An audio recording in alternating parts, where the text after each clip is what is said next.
Hi, everybody. I'm Glenn Solomon, and we are super excited to kick off our webinar, which we're going to focus on managing through this crazy time from a financial perspective. And I'm really excited that we have some good friends of GGV on the line with us as speakers. We have Bruce Felt, who is a sitting CFO of Domo, which is a public company and has been a good friend of GGV's for quite some time through his days at SuccessFactors and beyond. Alan Black, who was CFO of Zendesk, was CEO of a GGV-backed company prior to that, and before that was a public company CFO. So has done that a few times. And then we have Chris Stedman. Chris is a senior banker at SVB and has also been a good friend of GGV's for some time. And this webinar really was the product of us getting lots of questions from folks in our portfolio and beyond. And so I'm going to pose some of those questions to the group and ask for feedback. And then I'm also very interested to hear from those folks on the webinar. And the way to pose a question is to chat it to the entire group, or since we're in webinar mode, to pose a question, which we will see, and we'll sort them and make sure they get addressed. So with that, I'm going to start with an initial question, which again, I've heard from a number of folks. As companies are really struggling with trying to figure out whether to cut expenses given the time frame and how much to cut, since there's not a real playbook on how to handle pandemics, and it's also unclear. Most companies now have gotten through either all or part of Q1, but are not sure exactly how this is going to play out in Q2. There's really a lot of uncertainty. So I guess I'd love to pose the question maybe first to you, Bruce, and then to Alan. What are some suggestions you guys could offer about how to think about, whether a cut and magnitude for companies real time trying to deal with that issue? Yeah, happy to answer that. I was at SuccessFactors as well at the 2008-2009 timeframe. We, at the beginning of trouble, basically were pretty proactive and took about a 22-25% cut out of our cost structure. At that point in time, we saw the entire world kind of crumbling around us, and so now we get to today, where we're at. Again, we have a whole economy basically slowing down, and then some verticals stopping completely. And we're trying to make the same calculus at Domo that we did at SuccessFactors. So one of the big inputs that I use, and I'm going to share a screen with you right now. Hopefully everybody can see these charts. By the way, this was part of a webinar I did on driving results through the crisis, and I'm happy to email all this content to you. Great, thanks, Bruce. Huh? Yeah, I was just going to say thanks for that. If anybody wants to get this information, they could reach out to me or Bailey directly at GGV, and then we'll get it to you.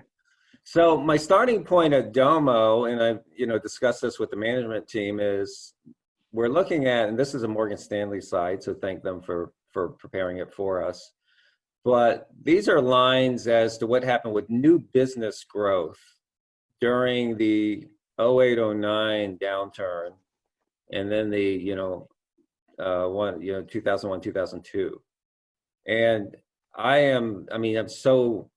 can recall precisely what happened in 2008-09, so I'm going to just walk through that. And basically, this says, like, if the companies in this analysis were really growing at 20%, and we saw a 1, 2, 3-quarter decline in new business growth, and then it began to bounce back, and it took basically 4 quarters to get back to normal. And by the way, at SuccessFactors at 2008-09, we literally saw a This quarter, our new business growth decreased 40% year over year. The second quarter, it decreased 38%. And the third quarter, it decreased 21%. And then it increased 12% here. Very, very similar pattern. Although I think we jumped down the whole 40 points right away. So ours went more like this, and then up. So what I'm actually doing at Domo and did at Domo was rerun our whole model, assuming this was going to happen, roughly. And we set up a new base case top line, and we're a cash burner, so we can only burn so much. And we literally decided we're going to adjust our expenses to do no worse on cash flow than what we had modeled out and told investors. And we're a public company at Domo. So literally last night, we made our cuts. And we cut about 10, 11% of our workforce. And we cut about 14% of total expenses. And we did that without our top line yet seeing the impact of the macro. We are just making the call now that we're not immune to it, that it's going to hit us. And in our particular case, as a cash burner, we decided we cannot take a chance. We need to be proactive. And by the way, our stock was just getting hammered, as if assuming we would not actually be able to make a cut like this. And so we had that as an external factor that influenced our decision as well. So that's the calculus around basically what happened at SuccessFactors, what I'm doing at Domo, in fact, what I just did at Domo. And I'm glad we made the cut, because we're so much better prepared for what the macro is going to send our way than had we just waited to see the wobbliness or any kind of headwind on the top line. And even our pipeline's still strong. So that's my thinking, just to give everybody, one CFO's data point and one company's current Bruce, data point of what we did. Yeah, Bruce. This chart and the story, the real time story with Domo is super valuable. One thing I noticed about this chart is, while it looks like it was sort of 3 quarters of negative growth, and then the number started, the red line anyway, and the blue line start to head in the other direction, they're still negative. It's still negative until it gets to the 0 line, right? So year over year, you're still talking about negative, just less negative than, and this was from the 01 and 08 periods. Yeah. The reds 01 and the blue is 08. Yeah. So average growers here. Look, yeah. Go ahead. Given that we don't know what the pandemic's going to bring, or we don't know what the line's going to look like for this 2020 craziness. Like, sometime in the future there'll be a third line on this graph, but we don't know what it looks like yet. You guys chose 10 or 11%. It sounds like cuts, even though you didn't. You haven't seen it yet showing up in the top line or in pipeline. Was there some magic to that percentage, or, you're a cash burner, which is similar to most of the startups that are on the phone now, or on the webinar now, who are, mostly cash burners. So any views on magnitude and thoughts on how you adjust for, the right expense rate, given that you don't have a good view of the future? Yeah, I mean, by the way, here's a 9 box on, put yourself in one of the 9 boxes. We're here. COVID-19 continues through late 2020. The software industry does fine, and we keep our position in the industry. So if you're a software company in travel, you're going to head this way. If you're a software company in telecommunications, you're going to move this way. But our plug was our cash burn commitment to Wall Street, which we said would be, we would burn no more than 50. And we decided we're going to absolutely de-risk that number, and we're going to assume we're going to take the top line hits that we saw in 08. We're going to assume it. So you used an external plug to come up with the magnitude. Yeah, and that's one thing we're advising companies is, use some external forcing function to, and what that is could depend on the company. It might be get to break even. It might be burn no more than allowing you to get to a certain date where you can ride it out until some date. But those are ways to try to manage that. Alan, anything that you'd add? Either you've had a lot of experience. You lived through some bumps at Zendesk, certainly in your days of public CEO and at OpenWave as a CFO before that. Any lessons to share from those experiences? Yeah. Good morning, everyone. I would only echo, I think, Bruce's comments. I think back to 2001, where at the time I was a CFO of OpenWave Systems, and we entered that as a $600 million a year run rate company. And 2001, September 11th happened. At the same time, part of our business was exposed to the collapse of the .com era on the messaging side of the business. And we went from 600 to 250 million in 5 quarters consecutively down, and from 3,000 employees to 1,300, and then later back up to 2,000 as we climb back out. So I would say, for each company listening in, you've got to tailor what you do to your specific circumstances. And I think this chart that is up now that Bruce has provided, I think gives you a good way in which to figure out where you are landscape wise. But I would minimally want to have enough cash to avoid having to have a fundraising event this calendar year, and get yourself and get yourself in the company through this year. We'll have a lot more information second half of the year as to just how this pandemic is going to play out. None of us are epidemiologists. We're all, I think, becoming epidemiologists, whether we want to or not, but we're not. And the other thing I would say is, say you're a company that entered into this, and on March 1st, you were sitting in a position where you were really happy with your entire team. Your sales organization was what you really felt you needed to succeed going forward. And you wake up on April 1st and your pipeline has been blown to smithereens and you have no visibility. We're going to come out of this on the other side. And one of the lessons I learned at OpenWave was we had no choice to cut really deeply on the side, at the team size. But as we did, we lost critical domain knowledge, where those of us that remained had, at times, really difficult time just not knowing the institutional knowledge that had resided with our colleagues who left the company. We struggled for quite a while in terms of just running the company with that lack of knowledge internally. And so where I'm going is there are different responses maybe that you can apply to the circumstances that you find yourself. One company that it may be appropriate to have layoffs. In other companies and others I've been speaking to, clients and others I've been speaking to the last few weeks, they're taking a different approach, which is to look and say, maybe there's a way in which to spread the impact of this differently.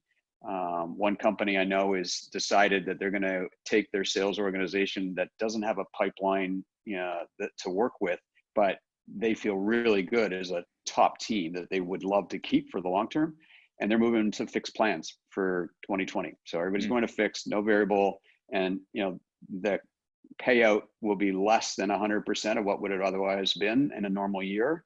And they're tying that to other cost adjustments affecting payouts for everybody across the company, so that the impact is spread, and you don't do the Hippocratic oath that you would have in these times. Don't do no harm.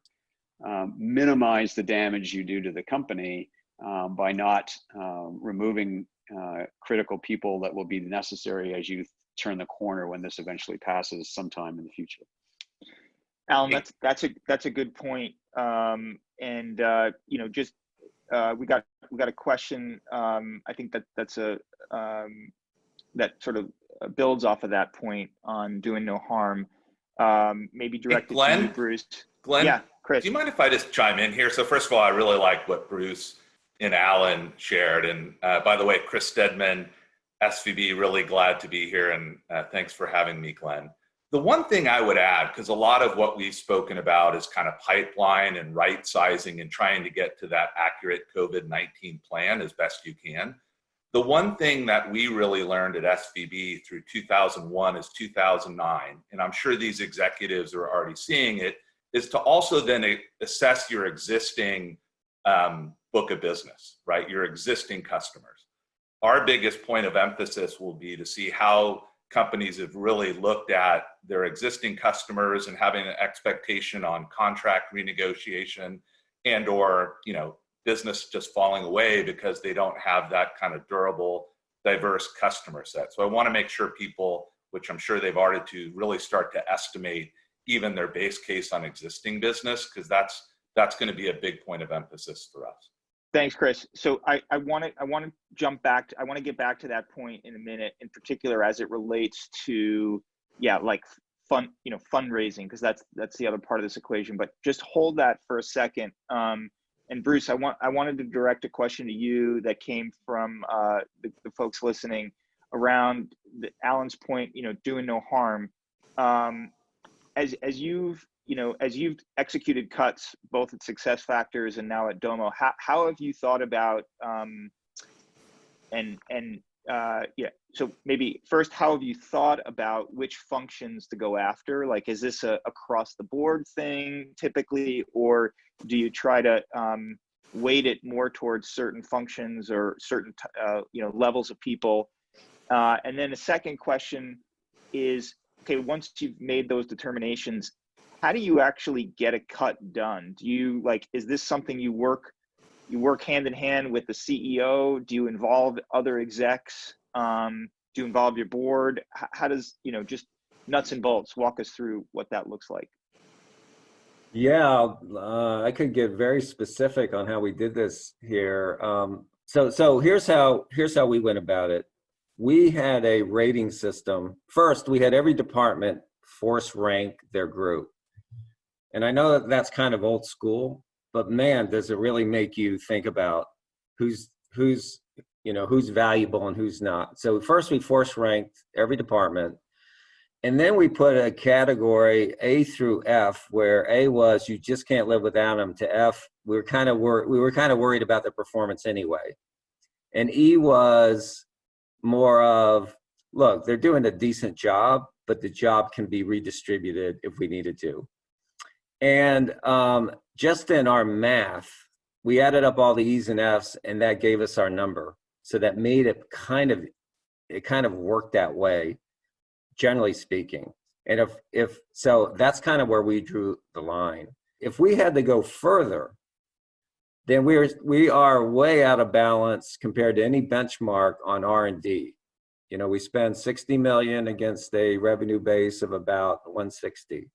So if we have to go further, we would have eaten more into R&D, and we probably would have left and maybe more into marketing, but we want to keep our sales and marketing firepower, as high as we can, as we try to preserve the top line as the better way to go. Our next, I just had a conversation with our CEO just before this call, and we said the next one more likely will be a temporary pay cut as a way to get through it.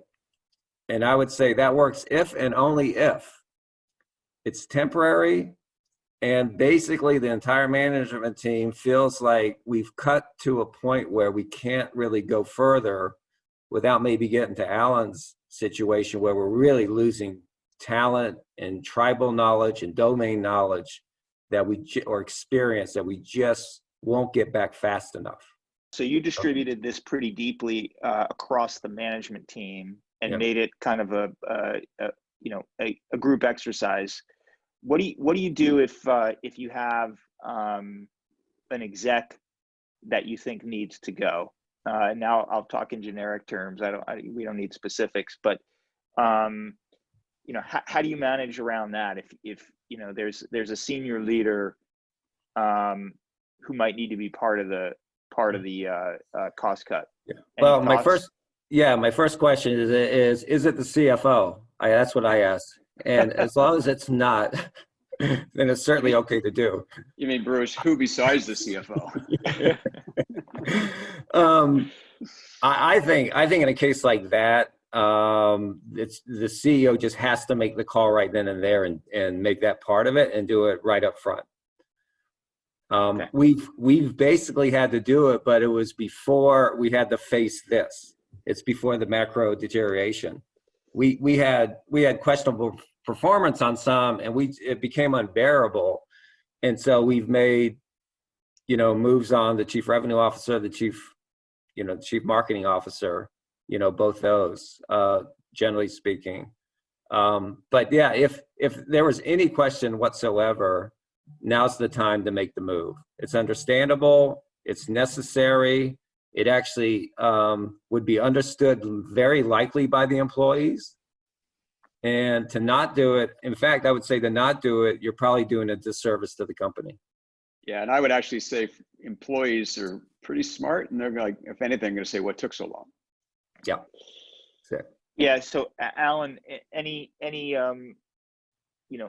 words of wisdom on like the upside that can come from this kind of activity that you've seen, or risks of not moving quickly enough beyond just cash preservation?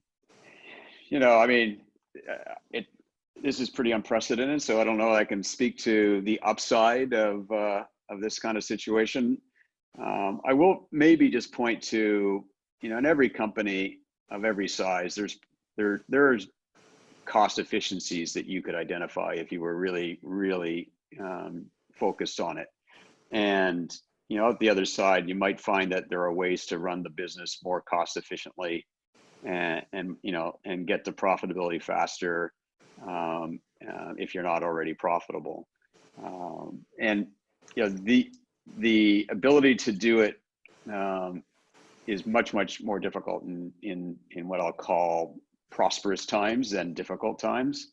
So without being callous about it, take the opportunity to take a really hard look at how you're running your business, and you use this as a way in which to learn how to do things more cost efficiently if it's possible.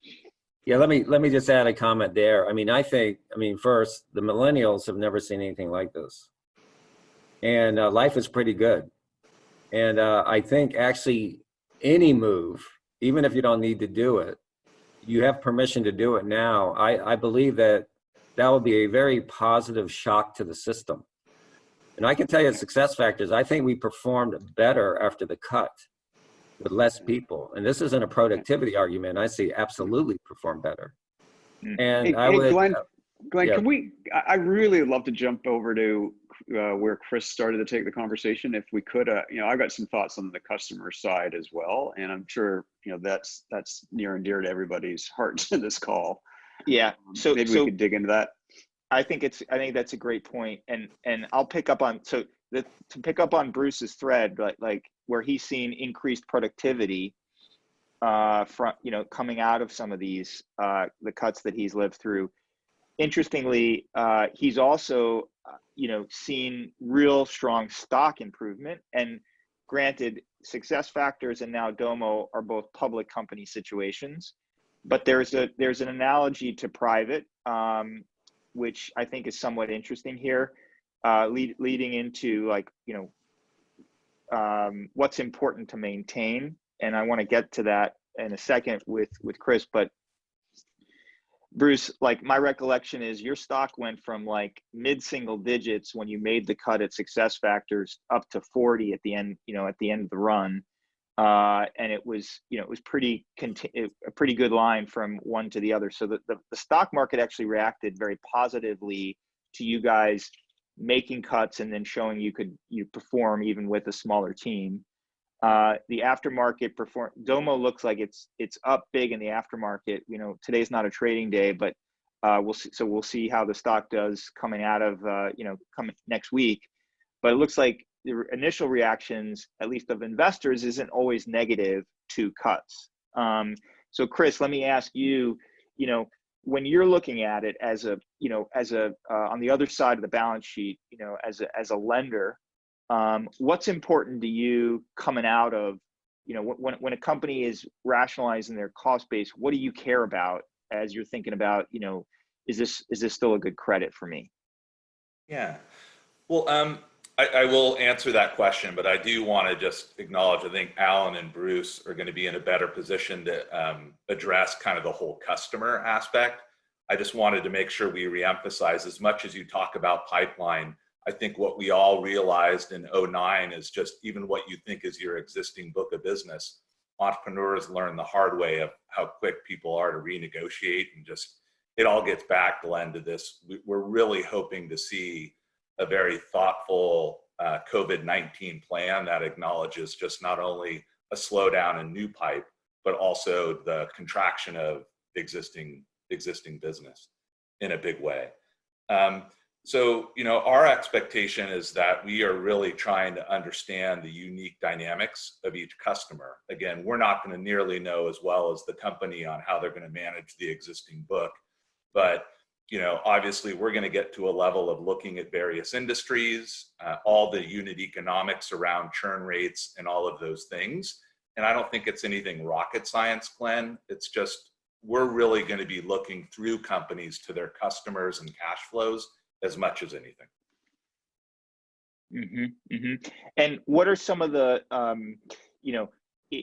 what are pitfalls that you think companies ought to try to avoid, so that they don't end up in a tough conversation? If they have SVB as a bank, they're going to be in as good as I'm confident in saying this. I'd say it without you on the webinar. They're in as good a shape as any lender, if they're facing some challenges in their business. But and I'm sure a lot of the folks on the call are banking with you guys. But what about for folks who have some venture debt outstanding and are having to adjust their business given the context of the world we live in? What are things you ought to try to avoid to make sure you don't get into a tricky conversation with SVB or other banks? Yeah. So what I would say, and this is somewhat obvious, but just helps us all remember in these situations, is that trying to be proactive around communications. No one likes to be surprised in times like these. So being open and transparent is really what we're trying to do with all of our clients at SVB. And in return, when they're kind of open and direct with us, is the guidance I would give to everyone. And then I think you have to really be realistic around venture debt in these situations. Let me start by saying SVB, we feel really fortunate. We are in a great liquid position. We are open for business, yet we are going to have to kind of prioritize how we can engage clients. It's really going to start with existing clients that are already borrowers. And then we're going to look to our own clients that would like to do debt with us, but haven't yet, to focus on them. And we're really not looking to bring on new debt opportunities or anyone who is from the outside that not currently working with us. And my main message here is also patience for the group, right? We're trying to swallow this pig in the python, and that's to really support all of our clients as I just described. And so certain answers may be more of like, not now. We're not saying no, but we need your patience throughout this as you're coming with us to try to get additional cash. Great. I want to revisit this topic of that you actually mentioned, Chris, earlier on around customers and how to prioritize in a tough time. And so this is a question I'll direct to both Bruce and Alan. Tactically, I'm sure you guys have seen, and I'm seeing in a lot of our companies, where some customers are coming back to the companies and saying, "Hey, listen, I can't pay. I'm either gonna have to churn, or some way or another, I need to break my contract." What do you do any practical advice on how you handle those situations? I mean, on the one hand, you don't want to say, okay, no problem, it's free for a while, don't churn, because then you've set a tough precedent, and you might see a number of customers, if they hear about it, start coming to you asking for freebies. But on the other hand, if they're strong and good customers, you don't want to lose them. So any thoughts, things you've seen, situations similar, and how you've dealt with them? Mm-hmm. Yeah, I mean, I can tell you what we're doing right now is, well, we haven't had a high volume of them at this point, and the ones we have tended to be smaller companies. But our position is, yeah, play ball with them to the best you can, understand their unique circumstances.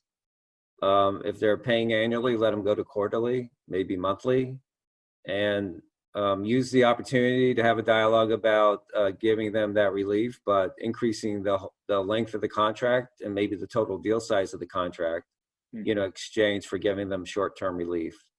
So that's our basic posture, and we'll see how that goes. It should be reasonably well accepted.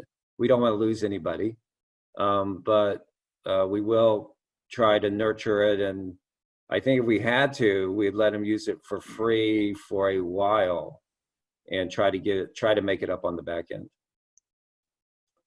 Alan? Yeah, exactly. So a couple thoughts. One, I spent 20 years working with customers across the communication service provider industry. So think of Verizon and AT&T and large companies like that. And my experience is that in times like this, any of you that have customers of that size, you should anticipate contract renegotiations. They won't all come back, but many of them will. And so you need to be prepared for that and have thought through how you're going to respond to different scenarios. And you probably already have some, if you have a customer base that's predominantly large businesses, and you're beginning to do this in real time. At the other end of the spectrum, when I was at Zendesk, we were not exclusively, but largely an SMB business. And I think we didn't have the misfortune of going through a pandemic when I was there. But as I work with clients today that are like Zendesk, focused on predominantly the SMB, they're starting to work with customers, some of them that have month-to-month arrangements that are looking and seeking either relief or churning. And to the point that Bruce was making, what they've responded with is, we understand you're in a position where your business is really struggling. We all are. We would allow you to continue to use our software through this period of time. And what we would ask in return is that we convert you from a month-to-month customer to an annual customer, and build in the cost associated with the free use over on a long period of time. And that could be a year, it could be 2 years, it could be 3 years.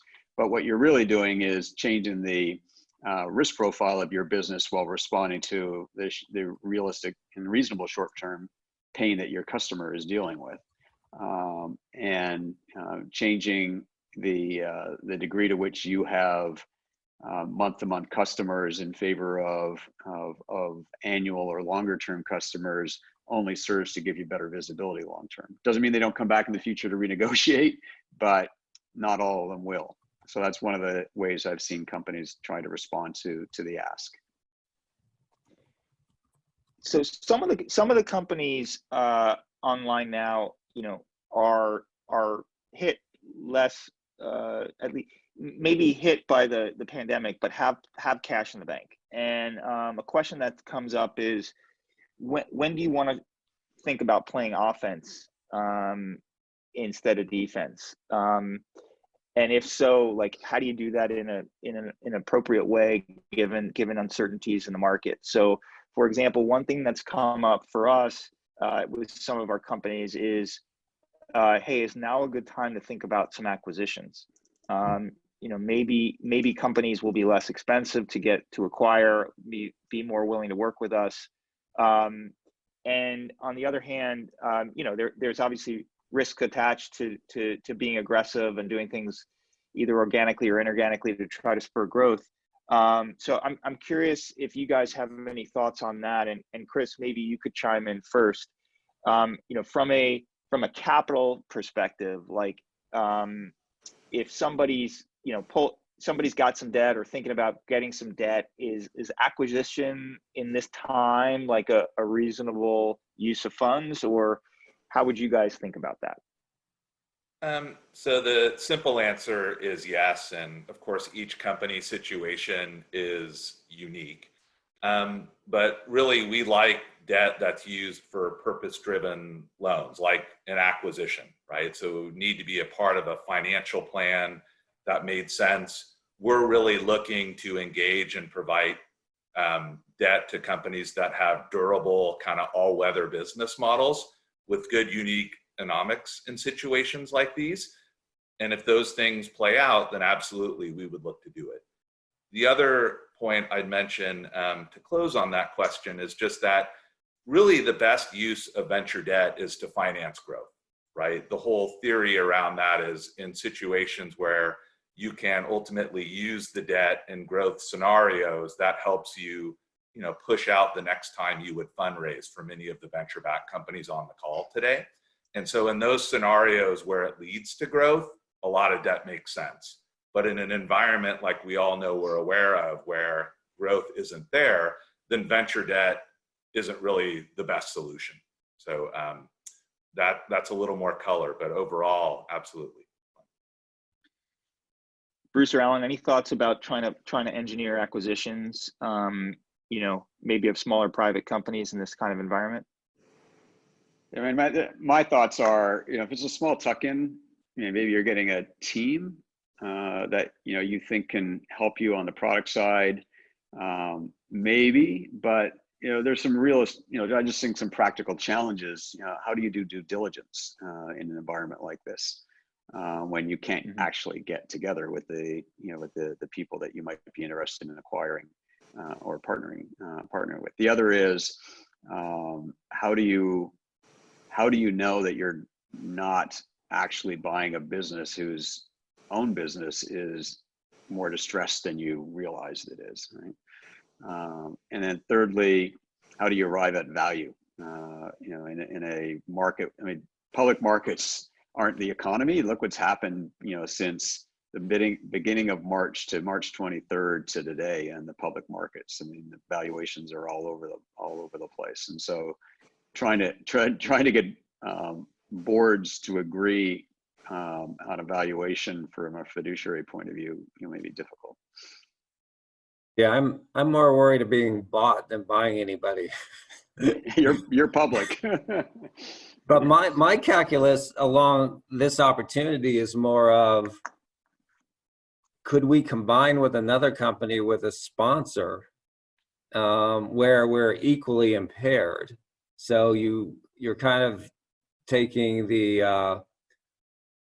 a opportunity to combine two companies, again with a private equity firm, possibly get synergy out of that, and then move forward from there.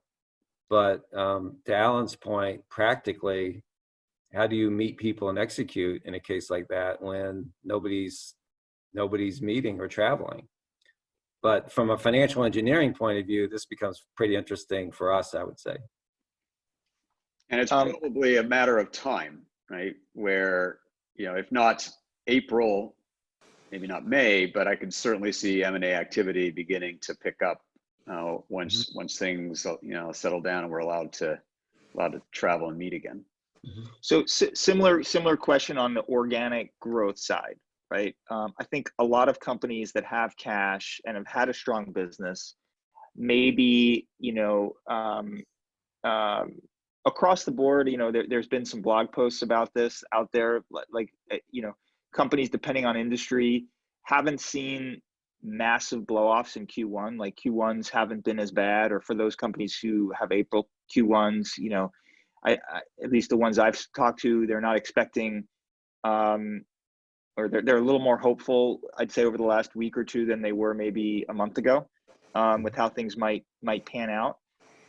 People still really worry about Q2, but there's this question about, like, when should, what signals should people be looking for to start getting more aggressive, to reopen hiring? Pretty much most of the companies we work with, and they're on this call for sure, are not hiring right now. Most are thinking about going the reverse way. But what signals should you be looking for to kind of pick back up and build capacity, whether it be in sales or other areas?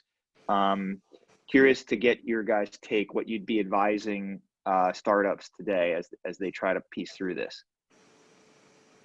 Well, we're already, so I just had a conversation with our chief revenue officer this morning. And first of all, I don't believe we would have had any employee turnover in this environment when everybody's working from home and the macro is so uncertain. So we assumed we wouldn't have any employee attrition, which also led to, let's go ahead and make the cut.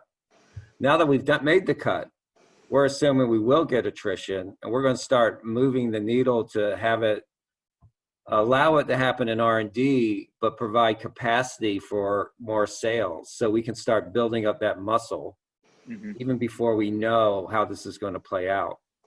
And then we're just watching the pandemic play generally. I mean, if new cases are still up and to the right, we know we're a long ways away. And if we see that getting more under control and companies or even just us as a society find ways to start re-engaging, then that will start, I assume, we'll say that's a bullish sign and we can really start leaning in at that point in time. But generally, we're going to start building capacity even after the cuts. And even though sales made the cuts, we're going to start adding back right now and just make sure it's the right profile for the environment that we're in today.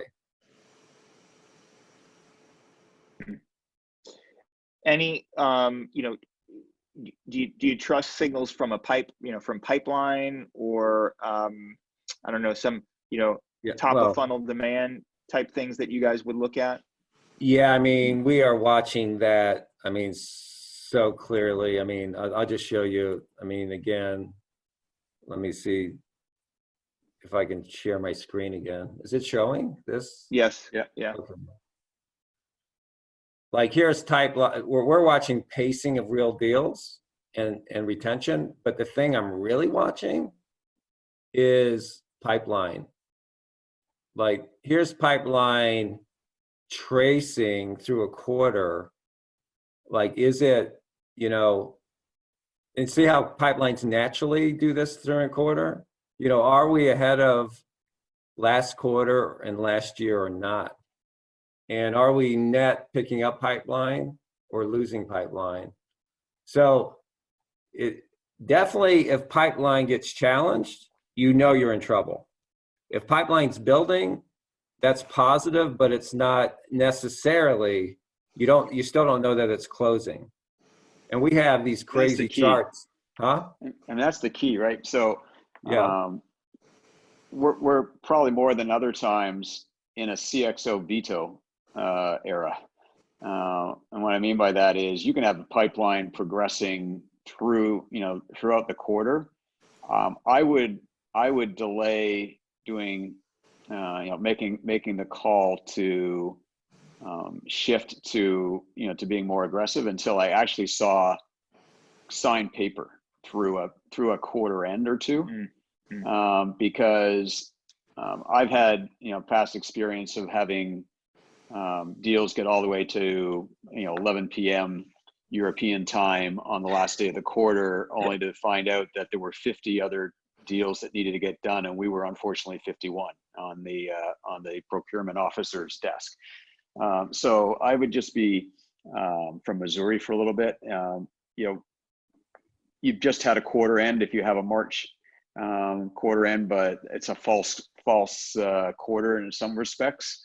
Not completely, because this really started to hit hard in the second half of March, but it's probably not going to be really detrimental to your business if you're patient through the June quarter and see what really books. That's if your deal sizes are on the larger end of the spectrum. If you've got a velocity business where you're seeing deals continue to come in throughout the quarter on track with what you have more or less seen historically, then maybe you act differently. But otherwise, I'd be looking for signed paper, and I'd also be looking for how much, to I think Chris's point, how much contract renegotiation are we seeing with what we thought was solid business. Got a question that I think is a good one for this group regarding, back to cost cutting as opposed to when to start adding. On the fixed cost side, leases are obviously a big fixed cost for tech companies. What have you guys seen in trying to, take down fixed costs or make fixed costs less fixed in this type of environment? Any words of wisdom, any thoughts on how to get fixed costs down? Well, real estate tends to be a big one. I'll go back to my 2000 timeframe when I probably had more real estate fixed costs than we had in next 5 years revenue. And we just went to the landlords and said, we apologize, but we just can't pay you. And that was our opening line. And we were able to literally get rid of probably 60% of the liability and absolutely help us with cash. But you have to go, contract by contract, lease by lease, and determine what the risks and rewards are. At Domo, we're in a 10-year lease that we get out in 5 years, but if we default, it accelerates the back 5. So I had to I couldn't do anything there, where we had $1.8 million left to go before the first break. And if I really played hardball, I risked having a $10 million invoice sent to me. So that I couldn't do. Right. So, you have to really assess where you are and who your landlord is, or who the other side, who the counterparty is more generally, and make a call on how aggressive you might want to be. I generally lean on start with, I can't pay you, and work from there. But in some cases that's not possible, which I just found out. Yeah. And I think, I've approached it in the past where we've made a stack ranking of which vendors do we pay the most money to that we have the largest liability with, and work down the list. I know, a number of clients now that have successfully renegotiated with their cloud service providers, as an example, different economics. And I think you've got to approach it with a willingness to allow for some give and take. If you're asking your landlord to allow you not to pay rent for the next 3 to 6 months, maybe there's something you can do in terms of renegotiating the out years of your lease. If you're not in the position where that's possible, then you're stuck, and you've maybe got to look to other parts of the business, or you will have to look to other parts of the business to reduce costs. Mm-hmm. And Glenn, I might jump in on the debt side, because I think people who are borrowers have fixed costs as it relates to principal and interest payments. And so many of the folks on this call are SVB clients and have debt with us. Thank you for that.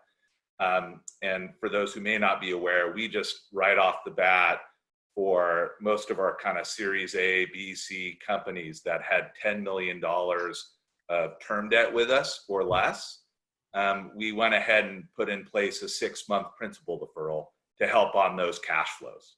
Okay. I also realize there are folks on this call that have more than 10 million with us. And again, some patience as we try to work with all of you. We have to have some prioritization on working with near-term cash flow dynamics, but we want to work with everyone, and we expect our borrowing clients to reach out to work on that with us. As it relates to certain folks on this line that maybe taking debt from another institution, right? I think having that open dialogue with your lender early around what may be possible. I'm not advocating you go back and ask everyone for a principal deferral from another lender, but I think the sooner those conversations start with the lender, the better.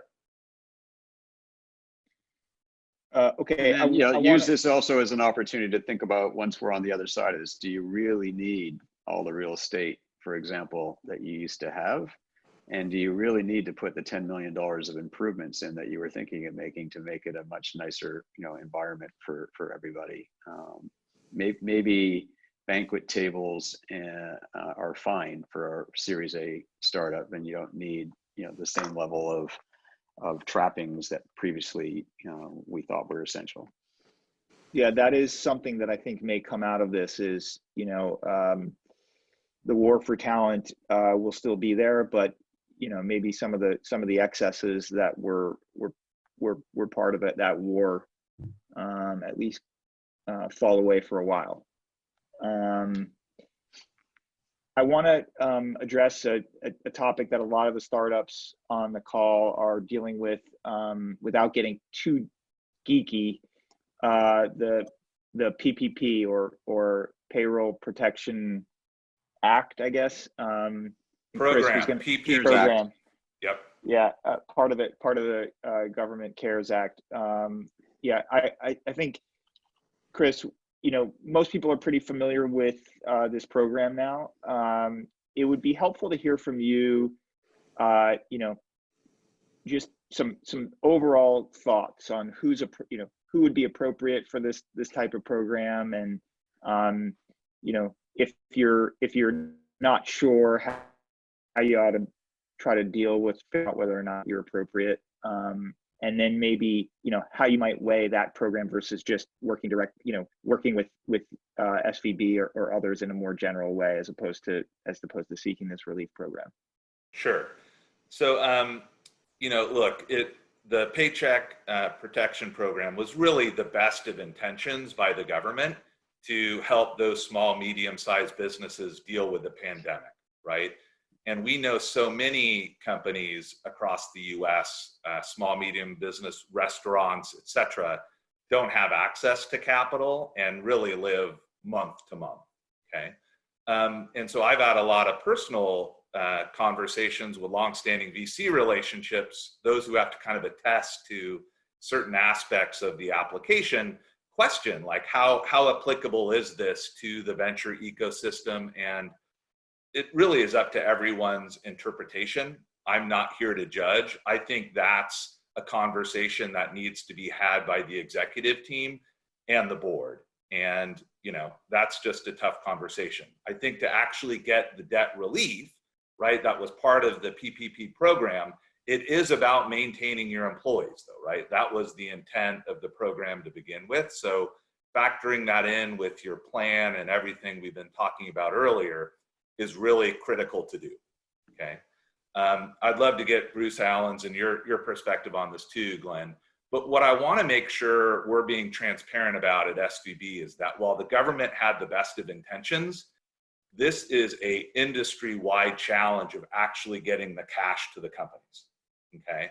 This was done through the SBA lending program, a government institution, again, that has the best of intentions, but estimates range from anywhere from 200 to 2,000 times the volume that is going to have to go through the SBA program. So the timing, I would guide everyone, is weeks at the earliest, where most of these SMPs get the business, okay? CNBC, I think, has been doing a really accurate job reporting on this for the most part, but you hear, the administration talk about B of A and others having like $40 billion of dollars put to work. Let me share with you, most of that is just their clients PDFing in a application, right? That then needs to put into systems, and all of these things is just the first of a 7-step process, okay? So I want folks to have a very realistic view around the potential timing of cash flows and the ability of all of this to come together and work as the government intended. And, just to build on what Chris has said, factor what he just said into your calculus of how long this downturn may persist, independent of what happens with the pandemic. Right? It's not going to turn on a dime. And if if you're in a situation where you think that PPE may be something for you to help your business, I think by all means, the only advice I would offer is, having seen past programs like this, government programs, realize that when you're applying for it, you're signing a legal representation. And without going into the details of it, governments tend to look back from an audit perspective, and you just want to make sure that the representations you're making with forethought. I'd get counsel's advice. For example, say you are less than 500 employees. Well, are you not including your independent contractors in that number? Because depending on where you are, that may actually matter from a state perspective. Yeah. For those who'd like to converse further about this topic, I personally am happy to do so. And we've been keeping a document at GGV for our portfolio companies that kind of has up to the minute views on this program. But anyway, we are now at the top of the hour. So I really want to just first thank Chris, Bruce, Alan, for participating and sharing your guys' views. This has been really, really helpful. And I know we've had an active chat and Q&A stream. Hopefully we got to everybody's questions, but if others come up, feel free to pass them along to Bailey or myself, and we'll keep the dialogue going. And I just want to wish you guys the best of luck getting through this personally, and with the companies that you're working at and advising, working with. You know, I know it's a crazy time, but let's hope that the sun shines and we get to see it again sometime soon. All right. Glad Nice for hosting joining this. you. Thanks, Good luck, everyone. everybody. Take care. Thanks, everybody. Take care. Thanks again, guys.